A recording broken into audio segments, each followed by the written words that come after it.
And as I call your name, if you could go ahead and unmute yourself and let me know what your name is and who you're representing here today. And so I'll start with Russ Shelton. Russ Shelton, if you could unmute. And if you do have attorney representation here today, they can also jump in as I'm getting you checked in. But Mr. Shelton, if you're able to unmute at all, or Mr. Burley, if I'm correct that you represent Mr. Shelton, if you could unmute. Good morning, Mr. Examiner. I'm JP Burley on behalf of adjacent property owners Russ Shelton and Susan Shelton. Okay. And will Russ or Susan be providing any testimony here today? Yes, Mr. Examiner, they both will.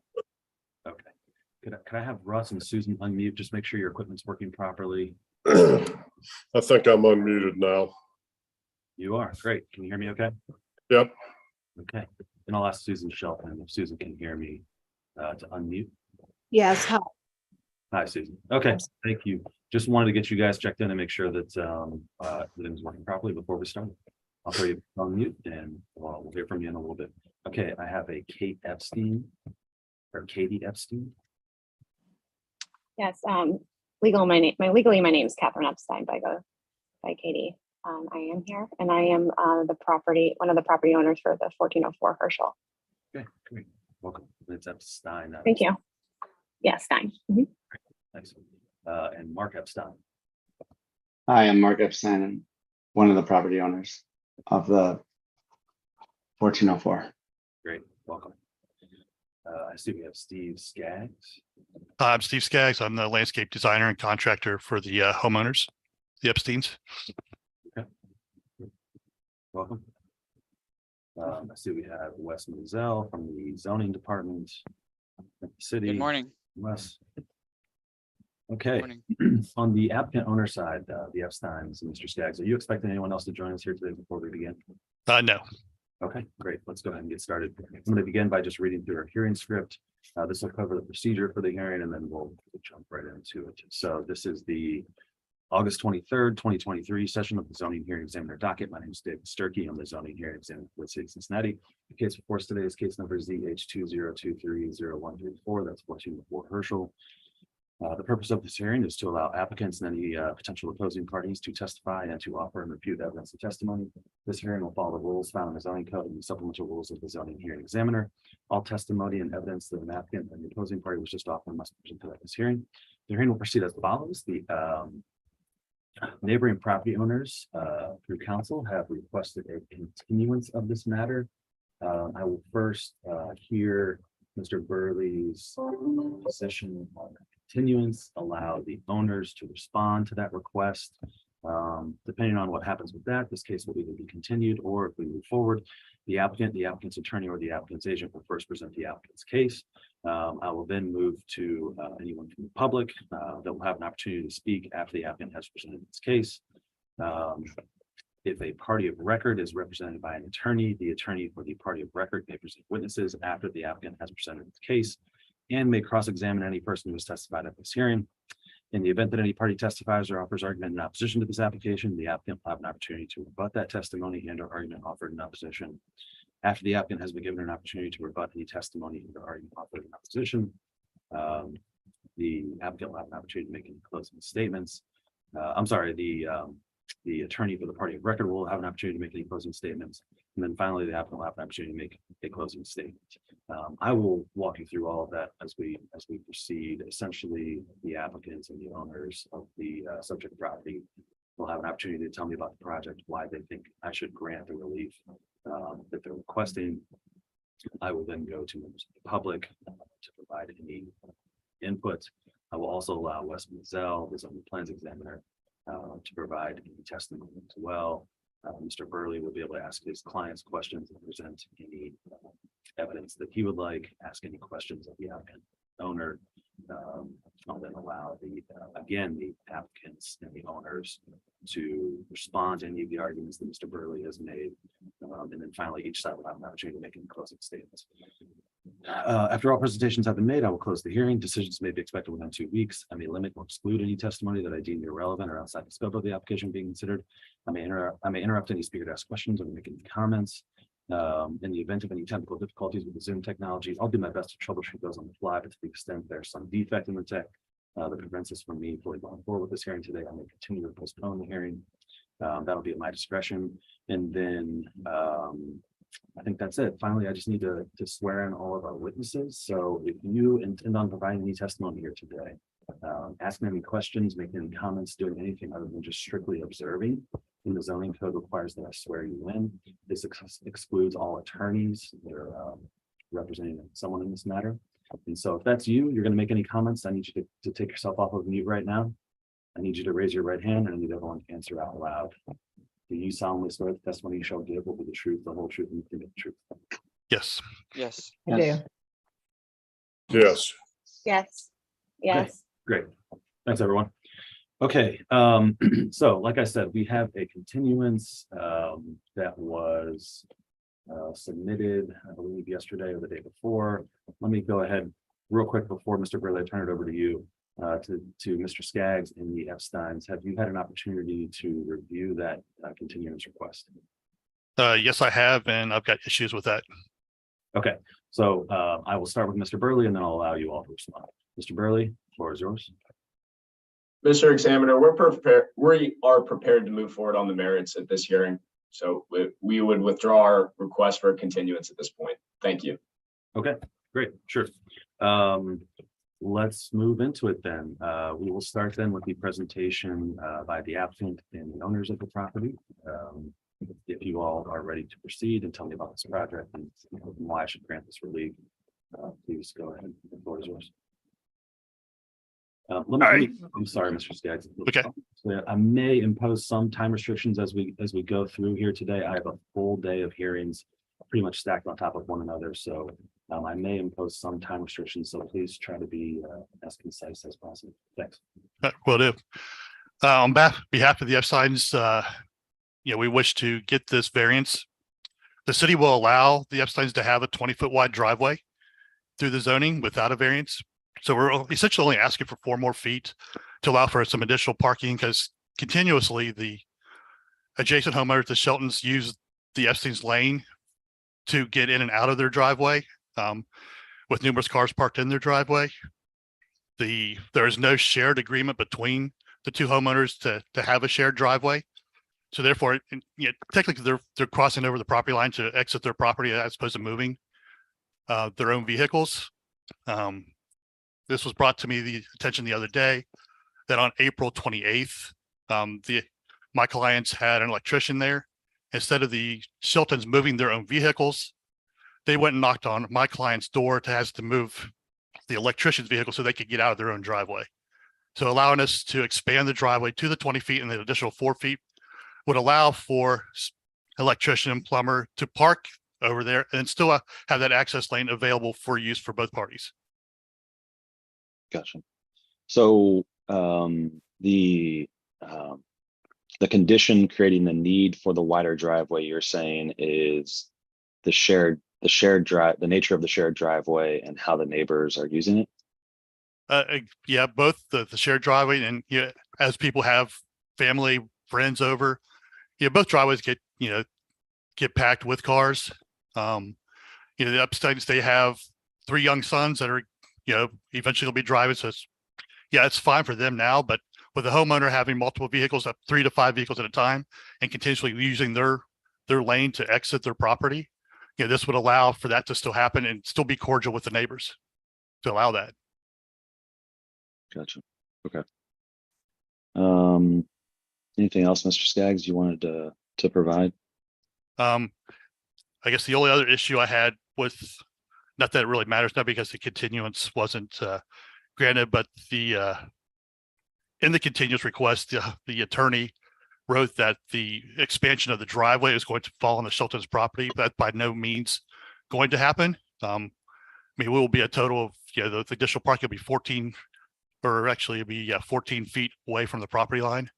So a total of 24 feet. So they'll have the 10 feet that they have now. We're asking for an additional 14. So additional 10, which zoning would allow without a variance. So really the variance is only for the additional 4 feet.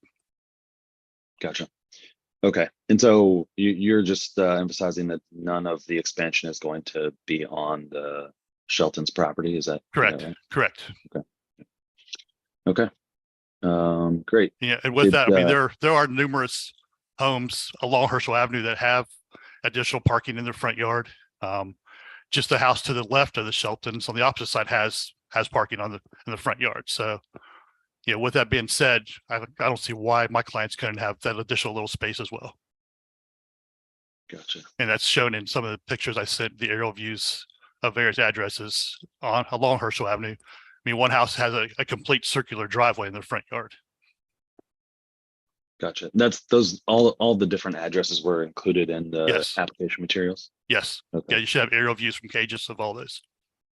Gotcha. Okay.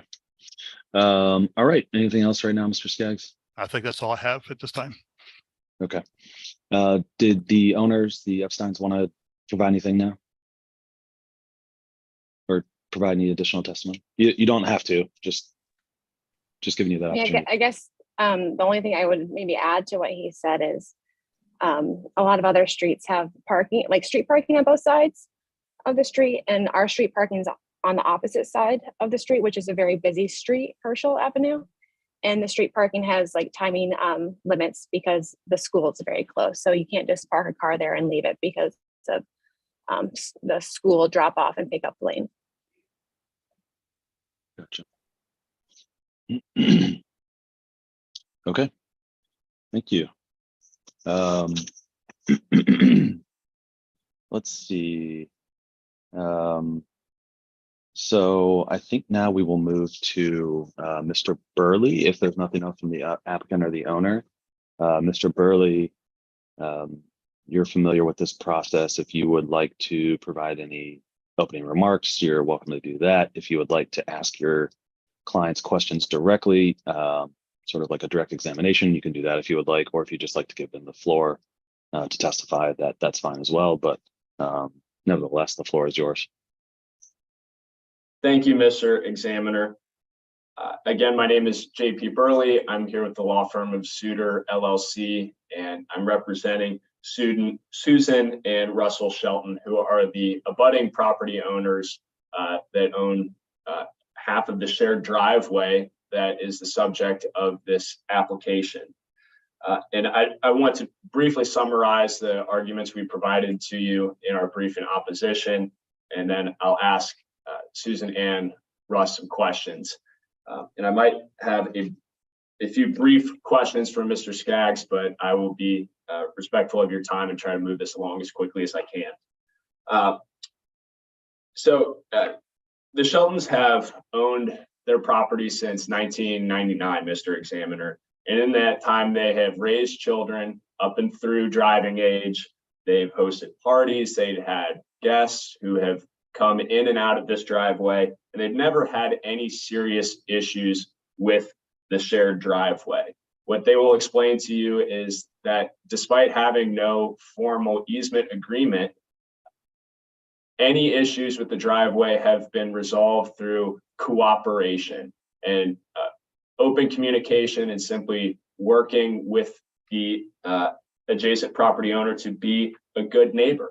And if the Epsteins have any concerns about the shared driveway that they bought, the Sheltons stand willing and able to enter into a shared driveway agreement with them. That is something that they are open to doing, and they want to be good neighbors to the Epsteins here. They want to have a good working relationship.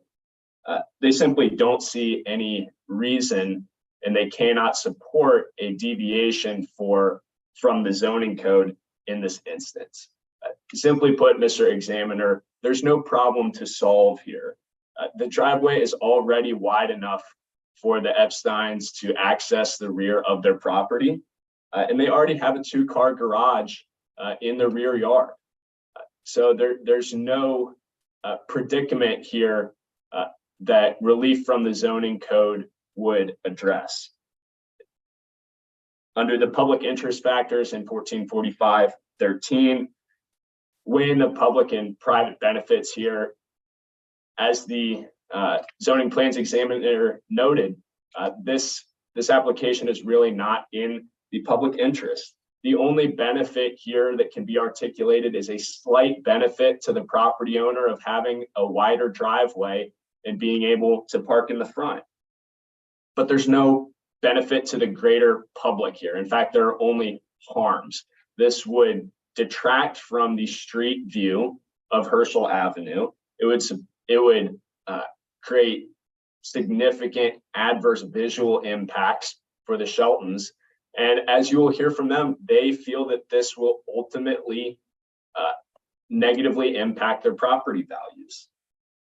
And they're competent to testify to that as owners of their property. They're in a good position to provide you testimony on that fact. If you're looking at the criteria for the variance for widening the driveway, there's no practical difficulty here. The staff report said it well, that this is not a good case for hardship. There's already a working driveway that leads to ample parking properly located in the rear yard in this instance. And there's no substantial property right at issue here. All of the similarly situated properties that have been identified in the application were either driveways that were built illegally without permits, were constructed before the 2004 zoning code, or required some sort of relief that is factually different than the situation at hand here. You have not been provided, Mr. Examiner, with any example of what is being requested here, where there's front yard parking in a significantly wider driveway than is permitted by right, where there's already an existing driveway and parking in the rear yard. All the examples you've seen of parking in the front yard have been where, for whatever reason, parking was not available in the back. That's not the situation you have here. And under the special exception standards, under 1445-19, the zoning code expresses a clear intent that front yard parking is not permitted in single family districts. And there's simply no good reason to deviate from that general rule in this instance. So for all of those reasons, we would respectfully ask that you deny this application in its entirety. And with that, I will ask some questions of my clients, Susan and Russell Shelton. For efficiency, Mr. Examiner, would you allow me to examine them together? Sure. Okay. Mr. and Mrs. Shelton, if you could please unmute. And could you just, for the examiner, reiterate your name, address, and how long you've owned the property?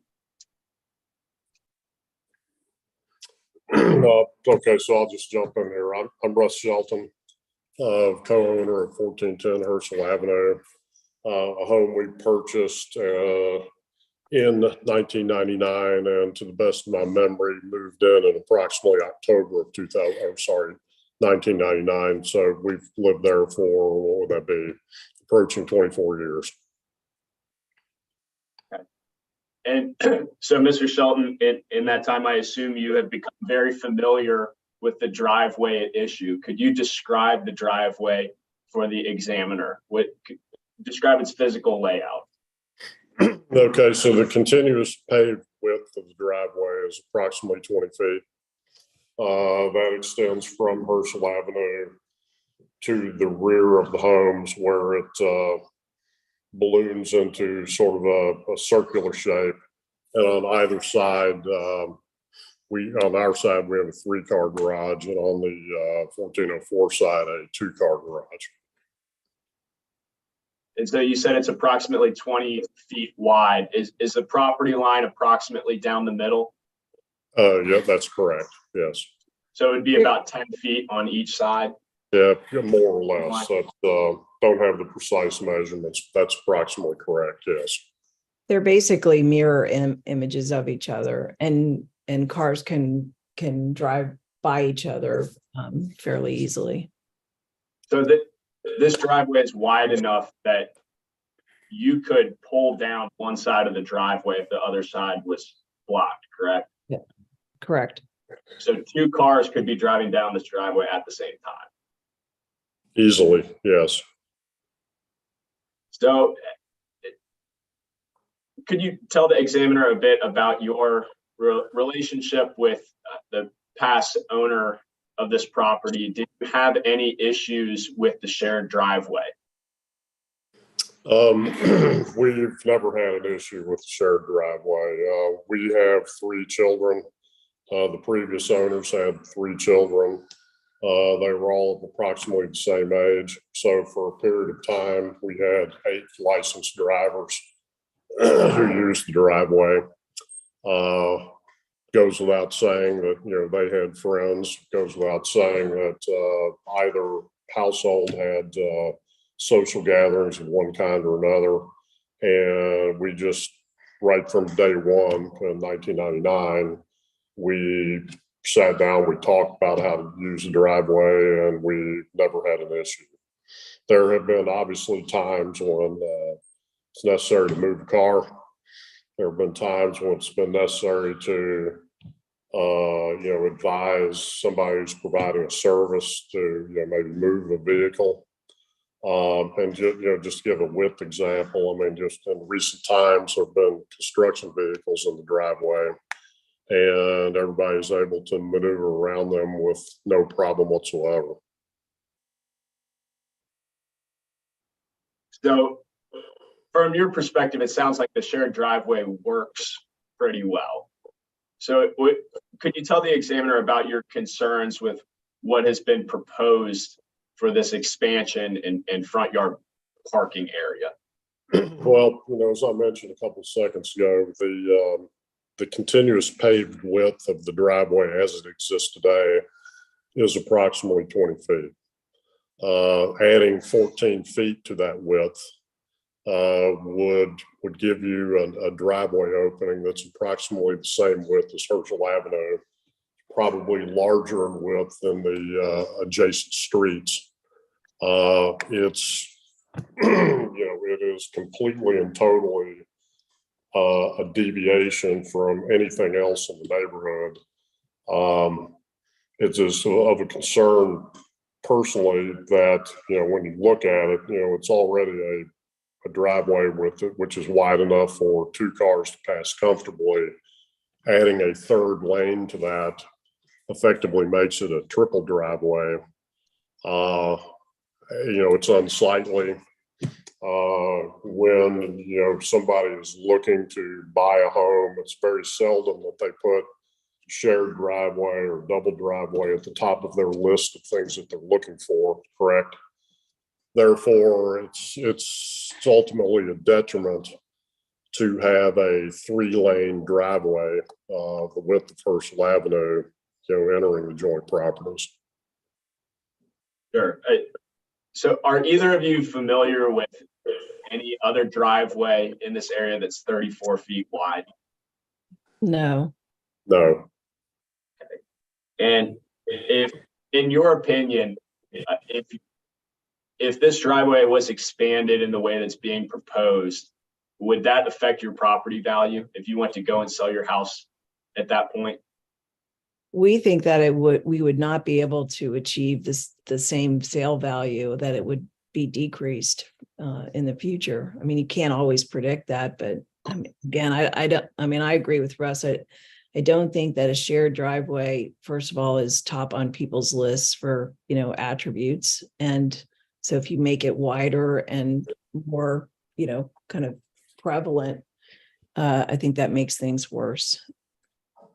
Yeah, and I would just add to that, no one seeks that quality in a home, a shared driveway. Now, it's not uncommon in the Hyde Park Mount Lookout area.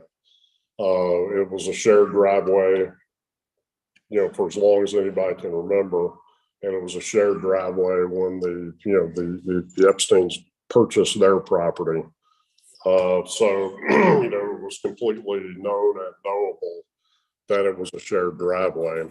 The only thing which is absent from the equation, which Mr. Burley mentioned at the top, was the presence of a formal driveway agreement, which of course, as he mentioned, we would be very happy to enter into.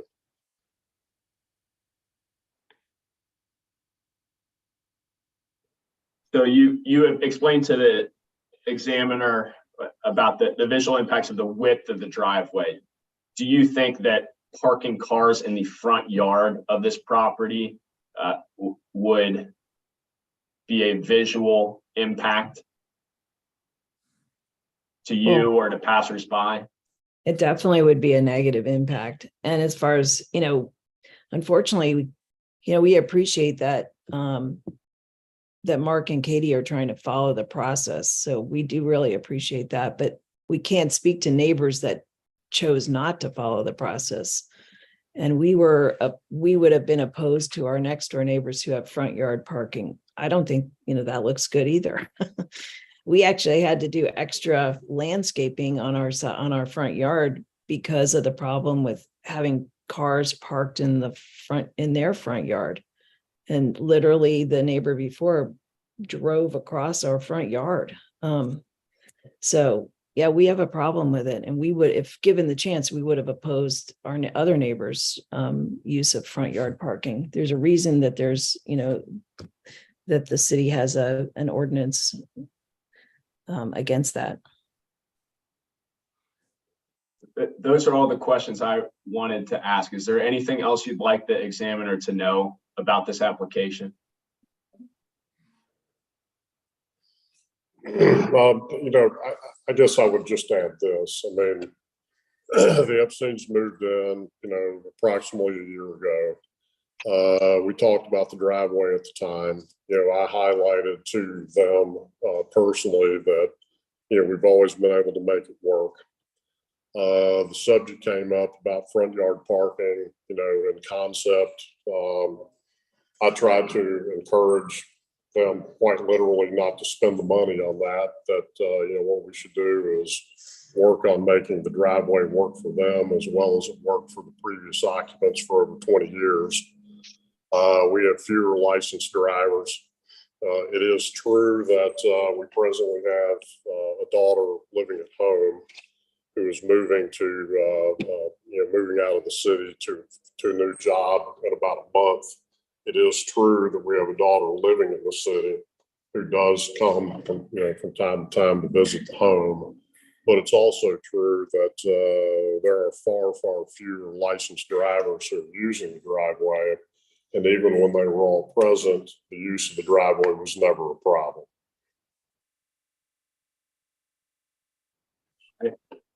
Thank you very much, Mr. and Mrs. Shelton. I just have one or two brief questions for Mr. Skaggs, please. Or Mr. Skaggs, Sure. I apologize. Sure. And Mr. Burley, before that, I'd like to just touch on one of the points that was made that your clients would be willing to discuss some sort of formal shared driveway agreement.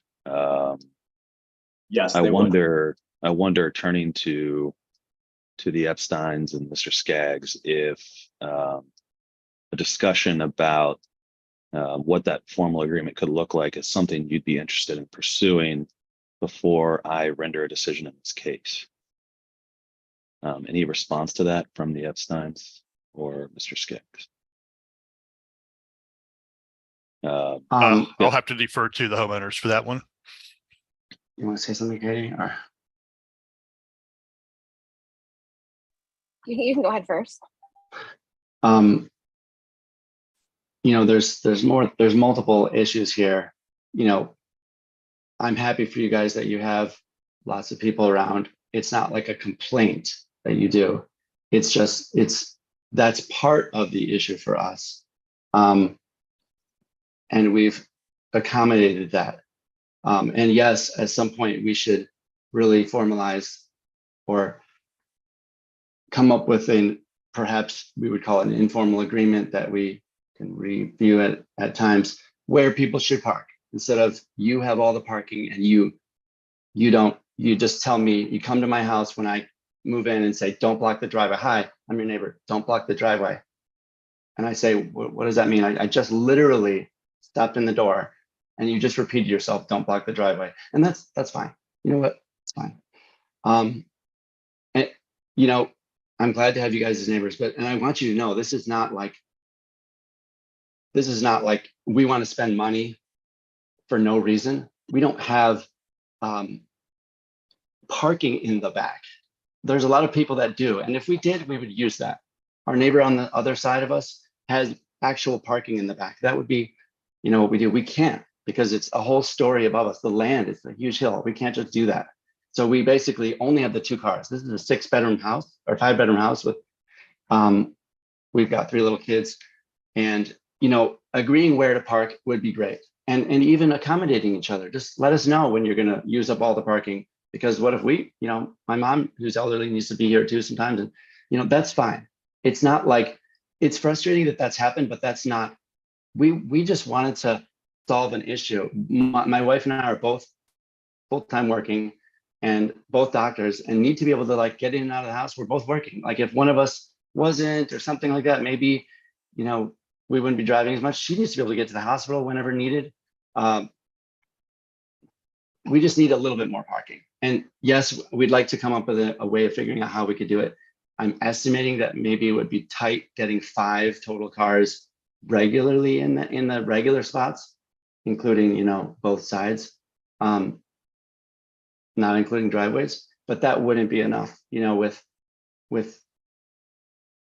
you know, with us having like 3 kids that are going to eventually be driving, not just during high school, but beyond that, right? And other people, like, you know, we have, times have changed. There's like cleaning people that come to the house, you know, kids with friends, Epstein. all this stuff. So I'm sorry to rant if it seems like I'm rambling on, but yes, of course, like I'd like to kind of arrange an agreement so that when someone comes over, they can just know where the parking spot is and they'll park. And I want us all to be happy with that. And I want to say that if we can't do all this stuff, like we need a little bit more. So I'm not saying I just want to have, the agreement won't solve things. So I think if we kind of came up with an informal, this is how it is. And if the problem is, if you don't abide by it, what do? I don't want to have a formal thing that I can't enforce. And so it's like, we go back to, I guess we just park wherever we want on our own side. And that's, you know, you didn't like us. Yeah, I even suggested, what if we just all park on one side? Wouldn't that make sense? Because you can parallel park easier if you get more cars in. So go ahead, Mr. Epstein. No, it's fine. I do appreciate that discourse. I guess I was kind of wondering if those were the kind of discussions you wanted to have with them, to see if there was a way to come up with a formal agreement that would alleviate the need for this variance. But it sounds like there's nothing, even if there was a formal agreement, that still wouldn't satisfy the needs you think you have for this driveway. Is that right? Yeah, it wouldn't solve the problem for it. And I want to the point where like we would consider, like, I don't think we could continue just going this way. Like, it's just not going to work for us. And no harm. I mean, if it's that big of a deal to you guys, you know, we could figure out something else. But I don't think we can just have it be this way for us. And it's not about just the sharing of driveway. It's about needing more spots than that. And, you know, it's aesthetics is one thing, but it's like, you know, we really actually need this, and we're not just doing this for no reason. Okay. Thanks, Mr. Epstein. That's actually very helpful, and that does answer my question. So we'll go back to our normal procedure here. Let's see, Mr. Burley, you were going to ask some questions of Mr. Skaggs. Is that right? Yes, Mr. Examiner. Okay. And this, I think I will start some time just to keep this on track. If you could keep it under 5 minutes, that would be fantastic. Yes, I will be brief. Mr. Skaggs, thank you for being here today. You provided numerous examples of properties that you felt were similar in the vicinity due to the presence of front yard parking, but none of those examples have 2-car garages in the rear yard, correct? Not that I could tell from Cage's, I haven't actually physically examined each property. All right, thank you. One of them has a 3-car garage to the left of the Sheltons. That was the only question I had for Mr. Skaggs, Mr. Examiner. I'll allow that though. I mean, that, you know, it's responsive. I think you muted, Mr. Burley. That's the only question I had for Mr. Skaggs. Oh, okay, sorry. Yeah. Okay, so I'm sorry. I thought you were objecting to her response. No, That's my fault. that's all right. Got it. Okay. I would like to make a closing argument at some point, but I'm happy Yep. to do that at the end. Yep, absolutely. You'll have that opportunity. I'm going Thank to turn now to our zoning plans examiner, Wes Munzel. And when I say our, I mean the city of Cincinnati. He's prepared a staff report on this. Mr. Munzel, is there any testimony you'd like to provide here at this hearing or anything you'd like to add to the conversation? Good morning. I don't think I have anything beyond my staff report. I can answer questions if needed. Yeah, just leave it at that. Sure. Wes, I am going to ask a question here just to get some clarity and some greater context. I'm going to try to share my screen. Wes, can you see that? Can you see your staff report there? Yes. Okay, this looks like sort of the site plan, if you will, the proposal, and some other markings. And so could you just really quickly run through what exactly this shows, what we're looking Sure. at here? Sure. So the blue hashed or darker line with the hash marks, that area that reflects the proposed 24-foot width driveway by the applicant. So with this the is the additional- property line of the shared Yes. driveway, and they'd like to extend all the way up to the end of these blue hash marks here along Right. this line.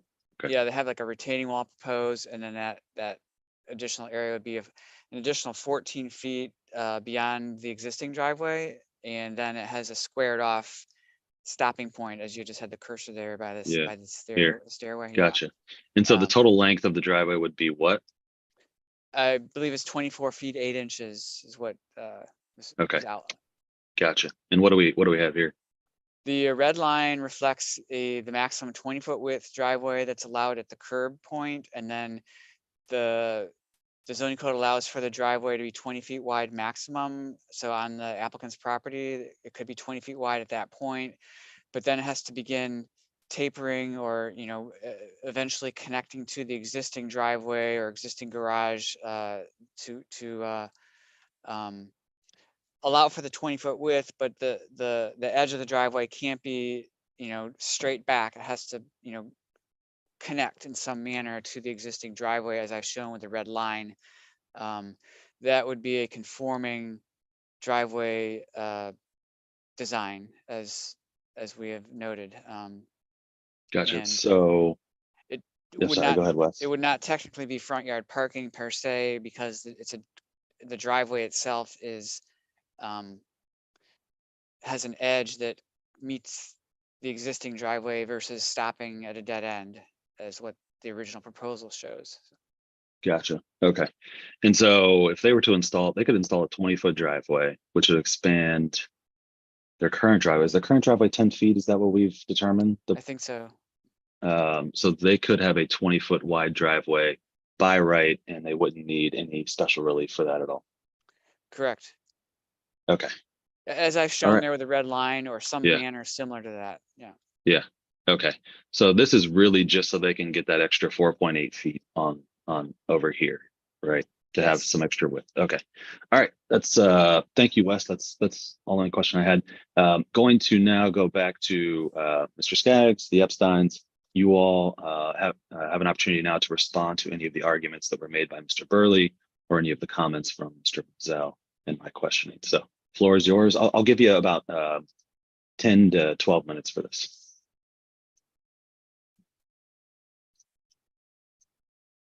I guess one thing I have is everybody keeps referring to this as a shared driveway. I mean, there is no formal agreement for a shared driveway, so therefore it is individual driveways. Your zoning will allow for a 20-foot width driveway. So even the aesthetics, is that 4 feet really going to matter to the Sheltons, that additional 4 feet that we're requesting when we're by zoning code allowed to go up to 20 feet? So visually, it's not going to have an impact visually for them. as far as decreasing property value, I can't see where that's going to, the way property values are now, I cannot see where adding that to my client's driveway is going to, in any means, decrease their property value. Mr. Examiner, I would object to that. He's not competent to testify to the Shelton's property value. Overruled. I mean, your clients testified about the property value as well, right? Under Ohio law, Mr. Examiner, they are competent to testify as to the value of their own property. Mr. Skaggs does not own the Shelton's property. He is not competent to testify to that value unless he is a certified appraiser. So under Ohio law, your clients are qualified to testify about how their property value will be affected by their neighbor's use of their property, but Mr. Skaggs is not. Is that right? It is, yes, Mr. Examiner. We provided the citation to that in our brief, but he does not have the level of familiarity with the property necessary to make that determination. We would ask that that testimony be stricken from the record, please. Yeah, I'm not familiar with that. You said that the citation is in your brief. Yes, Mr. Examiner. Can provide. Do you have it handy? Yeah. Yes.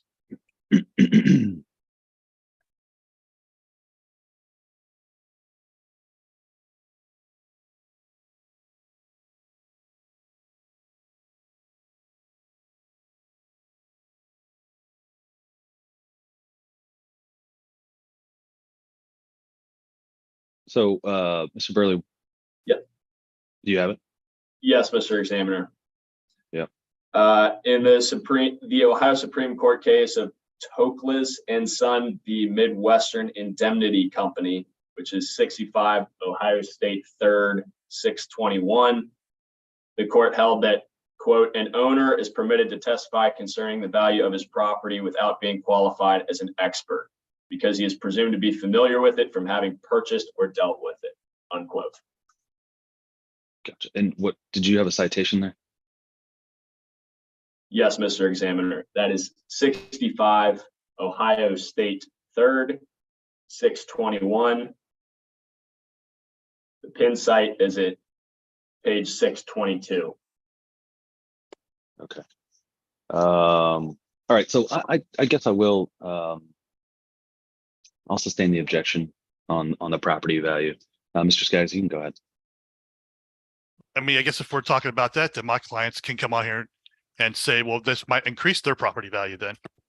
Because by Ohio law, they're allowed to say that. So therefore they've got a monetary gain in this process. It let's improves the function. Can I just say that? Yeah, sure. About his everyone this is one opinion, and I'm sorry that they don't like the aesthetics of it, or that they think it would hurt the property value. I'm not sure if they really think that, or if they're using that argument about the aesthetics, but really everyone we've talked to, and people don't show up to these meetings if they're happy with our project. We've talked to a lot of neighbors, and everyone we've talked to thinks it's important. So if you want to make that claim, if you go around asking if it adds value, it does add value, and it solves a problem of we can keep the lane open without having crowded lanes. So it just makes common sense that improving the function of something that's really not outside of the range of what's commonly done does actually improve the value. So as a property owner who's very familiar with the street as well, I would agree with Mr. Skaggs. I reiterate what he says. Got it. Okay. Mr. Skaggs, did you have additional rebuttal you wanted to bring up in regards to any of the arguments made against this project? No, I just agree with my client. This is going to ease the burden of the use of that lane when multiple cars are parked perpendicular to each other, back to back. Each homeowner now can use the other lane if it's open. Example I made at the beginning of this, on April 28th, my clients had an electrician there. The Sheltons had cars parked there. They went and knocked on their door to ask them to move the electrician instead of moving their own car.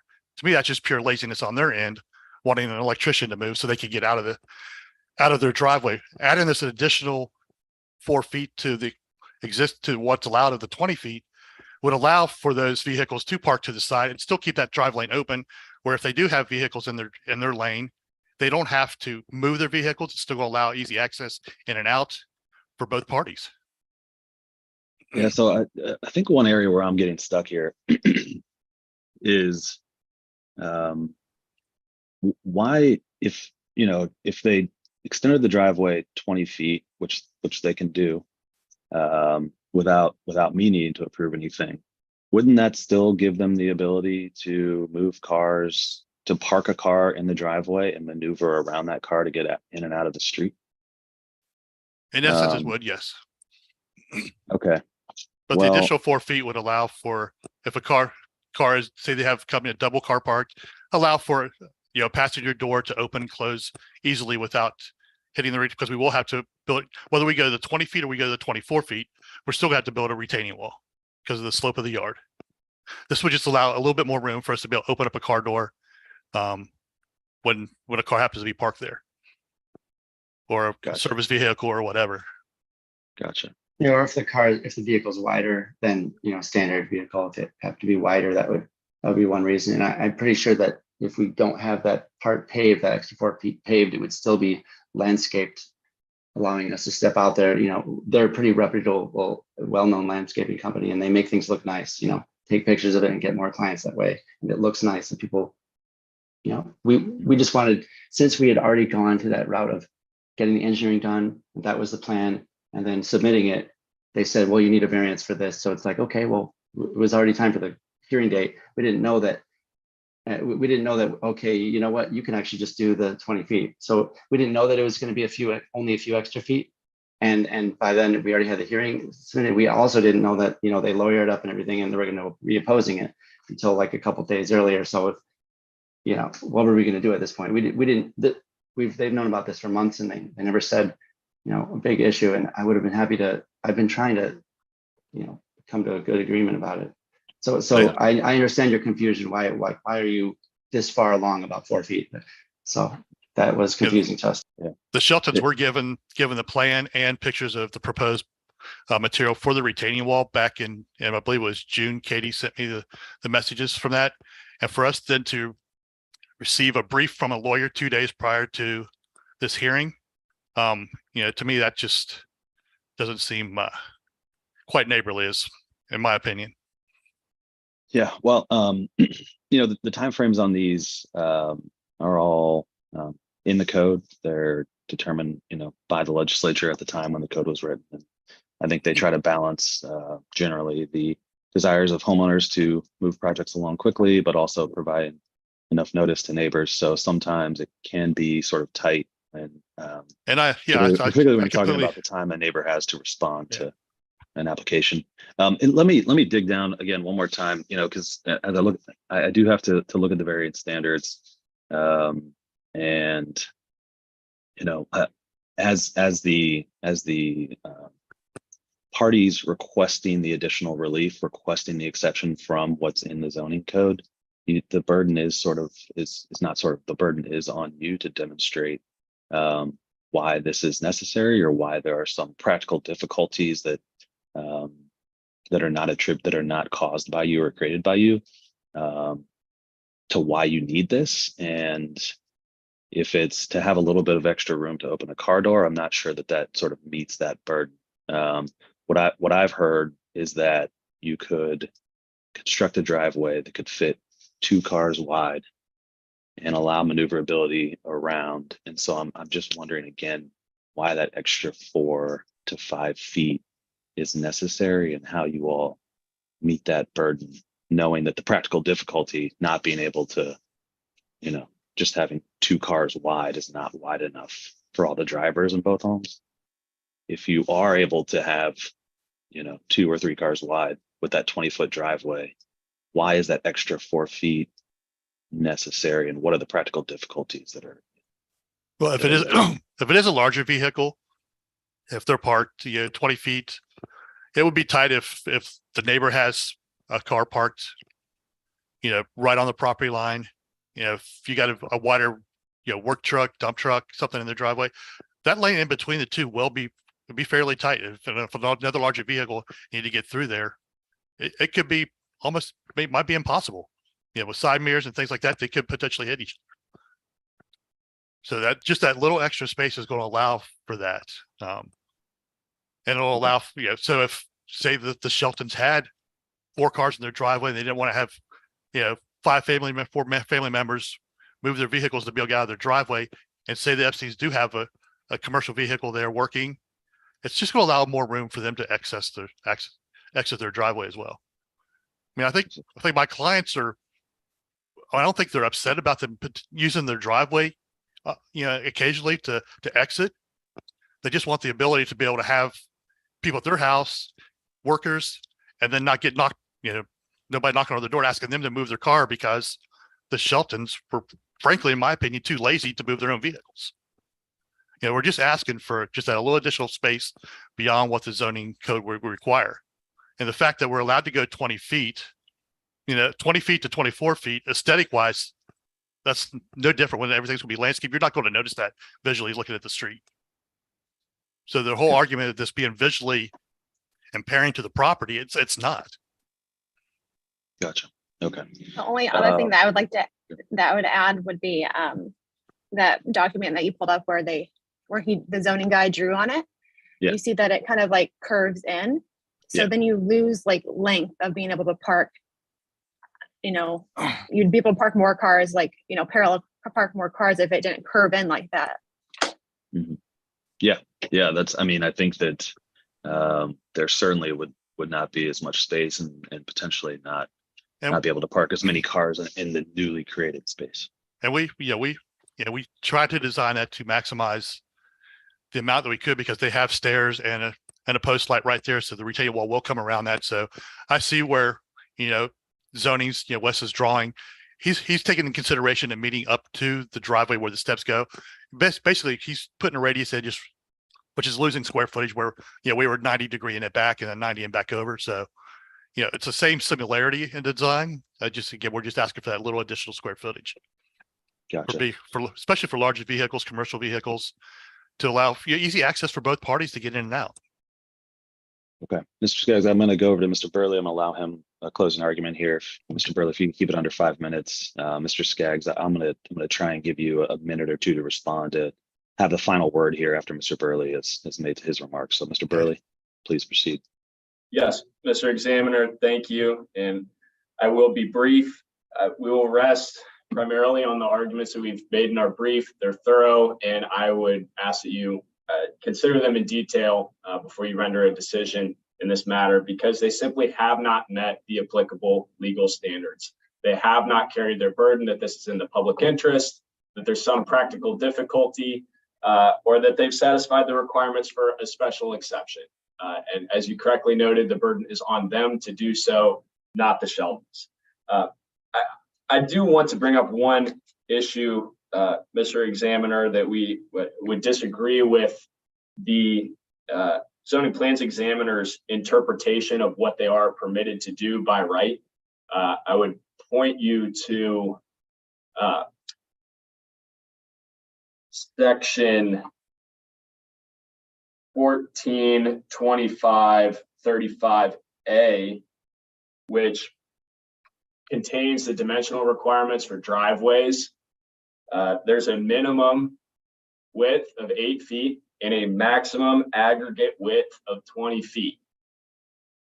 The section proceeds to even address the situation of shared driveways, and there is no distinction made between driveways that are on one lot versus another lot. So we would maintain that the 20 feet that is currently in place is the maximum aggregate width.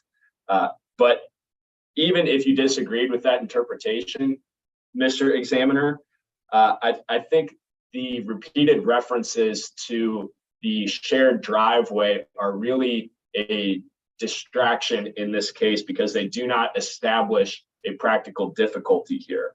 If you wanted to really treat this as the applicant wishes, as just a 10-foot wide driveway that needs expansion, I don't believe, Mr. Examiner, you would grant a variance for a driveway that was 10 feet in width and leads to properly located rear yard parking in a 2-car garage.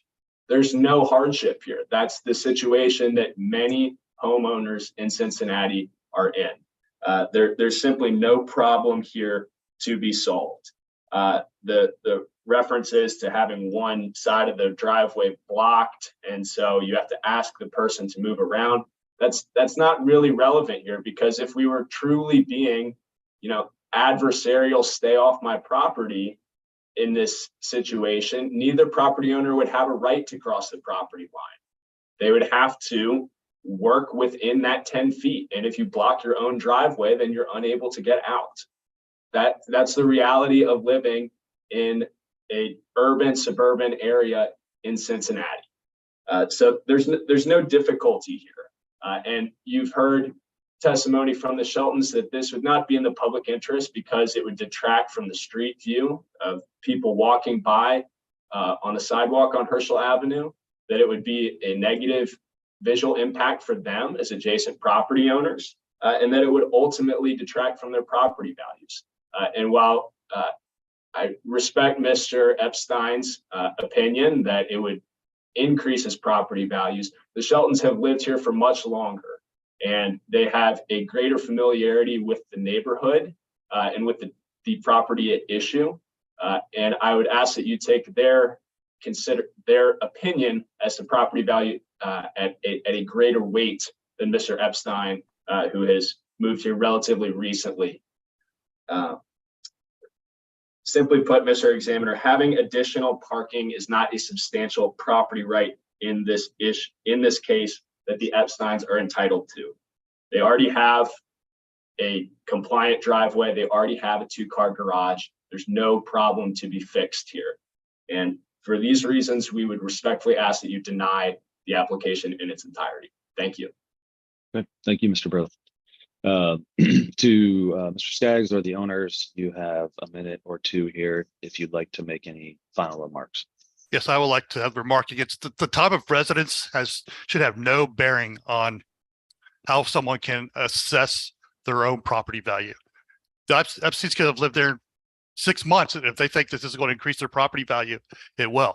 The Sheltons will live there 20 plus years. That's fine. They can say that that's going to decrease their property value, but the time of residence should not bear any impact on whether it's going to increase or decrease someone's property value.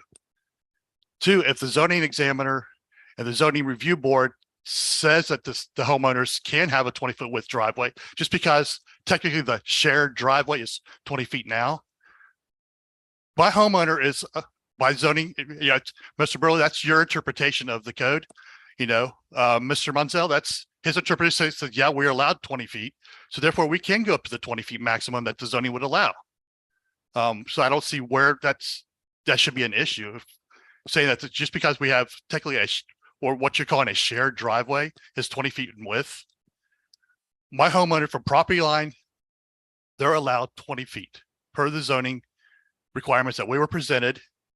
So saying that because it's 20 feet wide now and that they only have 10 feet, that's enough.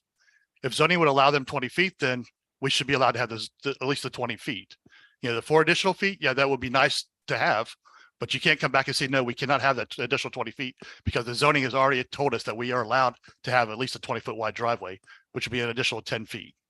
I'm not sure if my clients have anything else to say. The only thing I would add is, somewhat of a precedence, whether, they did it legally or by the books, or, there's multiple houses that have, what is considered front yard parking all up and down Herschel. The other day, I kind of just counted on the one side of the street, there was at least 5 or 6. So there has, been precedent has been shown, I'm not a lawyer, but that, these other houses do have front yard parking, and I think this would add value. It would, especially once my children do have cars, and I could get called into the hospital for emergent procedure, like to be able to get out and not have to worry about my kids' cars in the ways, or have to worry about neighbors and the cars just lining up and next to each other is something that I kind of just peace of mind with my job as well too. Okay.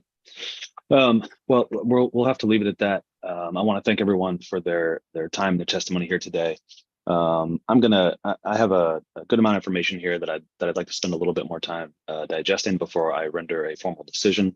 When I do have a formal decision, it'll be a written decision. Typically, what I do is, and I mentioned at the beginning that typically takes about 2 weeks. I think that's a fairly realistic expectation based on the current queue of cases that I have. And I think that we have a holiday within the next 2 weeks as well. And so I think that that's a fair estimate. As soon as I finish that decision, I put it into a PDF and I email it to everybody who's in the hearing here today. So you all have a copy of that decision really just moments after it's complete. Whether the application is approved or denied, and that decision will be something that is appealable by either side. If it's not the outcome that you want, that appeal will need to be filed within 30 days if that's something you want to pursue. But I just want to make everyone aware of that. If you have any questions about the process or the procedure or anything that's going to happen next, I'm happy to answer those questions for you. If you'd like a status update on where I'm at with the decision, I'm happy to provide that to you as well. But you all will be receiving that email and receiving that decision really just moments after it's complete.